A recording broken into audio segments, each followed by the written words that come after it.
জয় শ্রীকৃষ্ণ। রাধে রাধে। বন্ধুরা, আগামীকাল বৃহস্পতিবার, বছরের প্রথম পূর্ণিমা, যাকে মাঘী পূর্ণিমা বলা হয়। এই তিথি বন্ধুরা শুরু হচ্ছে আজ বুধবার রাত ৯টা ৩৯ থেকে কাল বৃহস্পতিবার মানে ২৫শে জানুয়ারি রাত্রি ১০টা ৪৭ পর্যন্ত। তাই পূর্ণিমার নিশি পালন হবে আজ ৯ই মাঘ মানে ২৪শে জানুয়ারি বুধবার। এবং এই পূর্ণিমার উপবাস, স্নান, পুজো অর্চনা আগামীকাল বৃহস্পতিবার দিনই আমরা পালন করব। বন্ধুরা, এই দিনে সামান্য কিছু কাজ মানুষের বন্ধ ভাগ্য খুলে দেয়, আবার এই দিনে কিছু ভুলও মানুষের জীবনে নিয়ে আসে চরম দুর্ভাগ্য। তাই বন্ধুরা, কিছুক্ষণের মধ্যেই এই মহা পূর্ণিমা তিথি শুরু হচ্ছে। তাই আপনাদের জানা দরকার যে এই সময় এবং এই দিনে কোন কাজগুলি আপনারা ভুলেও করবেন না, এবং কাল রাতে আপনারা কোন খাবারটি খেলে আপনাদের জীবনে এসে পড়বে ভগবান সত্যনারায়ণ ও ভগবান রাধা কৃষ্ণের কৃপা। কারণ বন্ধুরা, শাস্ত্র বলছে যে এই দিনে খাবারটি গ্রহণ করলে মানুষের সকল দুর্ভাগ্যের নাশ হয়ে যায়। তাই বন্ধুরা, ভিডিওটি একটি লাইক করে কমেন্টে হর হর মহাদেব ও জয় শ্রীকৃষ্ণ অবশ্যই লিখুন। তাই এই সময়ের মধ্যে কিন্তু বন্ধুরা, যে কার্যগুলি আপনাদের বলবো তা করার চেষ্টা করবেন। এবং বন্ধুরা, এই দিনে আপনারা কিন্তু নদীতে স্নান, দান এবং পুণ্য এই কাজগুলি করার অবশ্যই চেষ্টা করবেন। কারণ এই দিনে এই কাজগুলির মাহাত্ম্য অনেক অনেক গুণ বেশি। মানা হয় এই দিনে কালো তিল কাউকে দান করতে পারলে তা অত্যন্তই শুভ মানা হয়।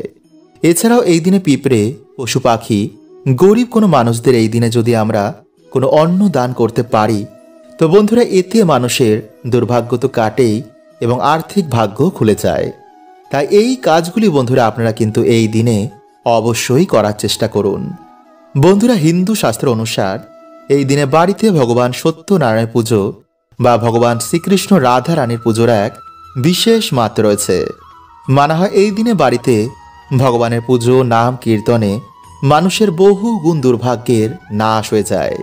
তাই এই দিনে অন্তত আপনারা একটি আসনে বসে ওম নমো নারায়ণের নম এই মন্ত্রটি আপনারা ১০৮ বার জপ করবেন। বন্ধুরা, এই দিন আপনারা অবশ্যই কিন্তু বাড়িতে দুটো প্রদীপ ধরাবেন, একটি বাড়িতে ঘরের জন্য এবং একটি বাড়িতে তুলসী মঞ্চের জন্য। এরপর আপনারা বাড়িতে যেমন সন্ধ্যা আরতি করেন, যেমন তুলসী মঞ্চে প্রদীপ দেখান, যেমন মায়ের পাঁচালি করেন, সবকিছুই করবেন। বন্ধুরা, আমাদের হিন্দু ধর্মে সব থেকে পবিত্র জিনিসের মধ্যে একটি হচ্ছে এই তুলসী পত্র। ভগবান বিষ্ণুর পুজো কিন্তু এই তুলসী পত্র ছাড়া কখনোই সম্পূর্ণ হয় না। শাস্ত্র বলছে যে তুলসী শুধু একটি গাছই নয়, এতে ভগবান শ্রীকৃষ্ণের বাস হয়। তুলসী গাছ যেই বাড়িতে থাকে সেই বাড়ি থেকে সমস্ত রকমের বাস্তুদোষ, নেগেটিভ এনার্জিকে নাশ করে দেয়। তাই আয়ুর্বেদ বলছে যে তুলসী পাতা যদি রোজ সেবন করা যায় তো মানুষের শরীর থেকে নানা রকম রোগ ব্যাধি এতে নাশ হয়ে যায়। তাই পবিত্র মাসে কিন্তু বন্ধুরা আপনারা প্রত্যেকেই সকালে ঘুম থেকে উঠে স্নান করে তুলসী গাছে জল অভিষেক করে তবেই কাজে যাবেন।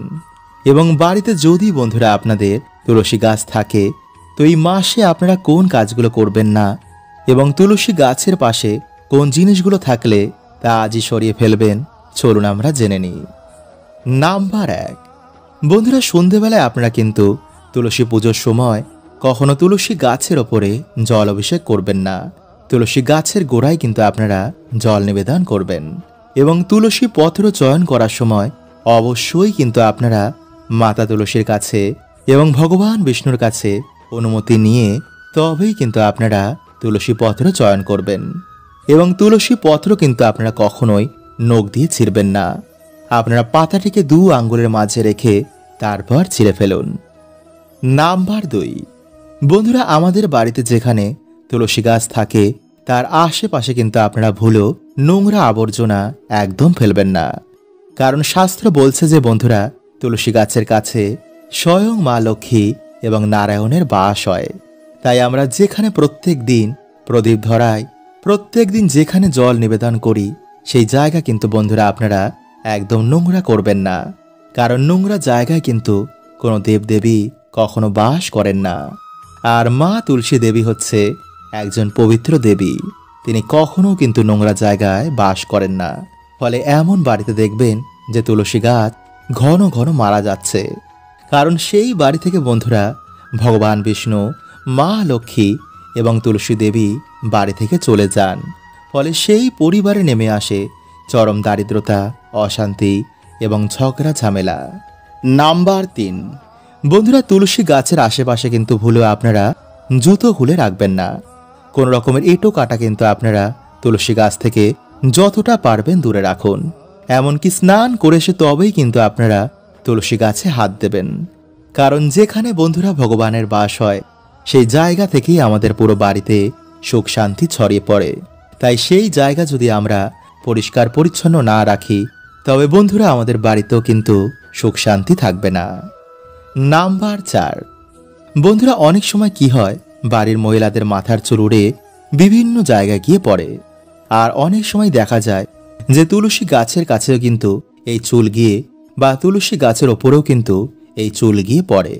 তাই আমাদের মাঝের মধ্যে কিন্তু তুলসী গাছকে পরিষ্কার পরিচ্ছন্ন করা উচিত। গাছটিকে লক্ষ্য দেওয়া উচিত যে গাছটি কি মারা যাচ্ছে, শুকনো পাতাগুলোকে আমাদের গাছ থেকে ফেলে দেওয়া উচিত। কারণ চুল বন্ধুরা এমন একটা জিনিস যা নেগেটিভ এনার্জিকে আকর্ষিত করে। তাই তন্ত্রক্রিয় ব্ল্যাক ম্যাজিকেও এই চুল কাজে লাগে। ফলে এমন ভুলের জন্য কিন্তু আমাদের বাড়িতে মাঝের মধ্যে তুলসী গাছ মারা যায়। নাম্বার 5, বন্ধুরা তুলসী গাছের পাশে কিন্তু আপনারা কখনো ঝাঁটা, শিবলিঙ্গ এমনকি কাঁটাযুক্ত গাছ ভুলেও রাখবেন না। কারণ বন্ধুরা এগুলো একসঙ্গে থাকলে পরিবারের মধ্যে নানা রকম অশুভ ফল দেখতে পাওয়া যায়। তাই এই ভুলগুলো কিন্তু আপনারা এই মাসে একদম করবেন না। বন্ধুরা 1 ঘটি জল রাতে শোয়ার আগে বিছানার তলায় তা রেখে পরের দিন ঘুম থেকে উঠে সকালবেলায় স্নান করে ভগবান শ্রীকৃষ্ণ রাধা রানীকে স্মরণ করে হরে কৃষ্ণ মহামন্ত্র জপ করে তুলসী গাছে সেই জল অর্পণ করে মাতা তুলসী ও ভগবানকে বলবেন যে যেন তিনি আপনার বাড়ি থেকে, আপনার জীবন থেকে সমস্ত রকম গ্রহদোষ, বাধা, বিপত্তি এবং বাস্তু দোষের নাশ করে দেন। বন্ধুরা এইভাবে আপনারা বৃহস্পতিবার দিন বা যে কোনো শুভ দিনে এই প্রক্রিয়াটি করতে কিন্তু একদম ভুলবেন না।